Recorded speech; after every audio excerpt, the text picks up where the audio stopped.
வாழைக்காய் ஒரு மனுஷன் வந்து பார்த்தோன்னா விரும்பி சாப்பிட்றான்னா பல்லு கரையாகும்ல, ஆனா அவர் பல்லு பாருங்க பாத்ரூம் மாதிரி பளிச்சுன்னு இருக்கும். ஆமா, அதுக்கு அவர் என்ன பண்ணுவாருன்னா ஃபர்ஸ்ட் தேங்காய் எண்ணெய வாயில ஊத்திப்பாரு. அதுக்கப்புறம் இதை அப்படியே கரக் கரக் கரக் கரக் கடிச்சு என்ன பண்ணுவாருன்னா இந்த காம்பை மட்டும் கடிச்சு சைடுல வச்சுப்பாரு. ராமர் சார் அப்படி விட்டா எப்படி? ஒண்ணு விடுங்க மேடம். இவர் இப்போ 2 நாளைக்கு முன்னால ஜெயிலுக்கு போயிருந்தாரு.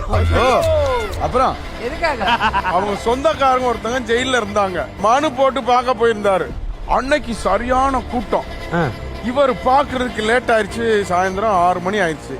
இவர் பார்க்க போறாரு. அந்த நேரம் பார்த்து உள்ள இருந்த ஒரு அக்யூஸ்ட் சரி ஜெயில இருந்து தப்பிச்சு போறதுக்காக அந்த கம்பி அப்படியே கலட்டி இருந்திருக்காரு. சொல்லுங்க சொல்லுங்க. கலட்டிட்டு இருக்கும் போது வார்டன் வந்துட்டாரு. வார்டன் என்ன சத்தம் போது இந்த ஒரு கலட்டினார்ல கம்பி, அது உருண்டு பக்கத்து செல்லுக்கு போயிடுச்சு அந்த கம்பி. வார்டன் வரும்போது ஒரு பக்கத்துல நின்றாருல, சட்டையை பிடிச்சி தீக்கி நேர கம்பியில சொருகி விட்டார். அப்படியே நைட்டு பூரா இருந்துட்டு கம்பியோட கம்பியா இருந்துட்டு காலையில தான் மேடம் வீட்டுக்கு வந்தாரு.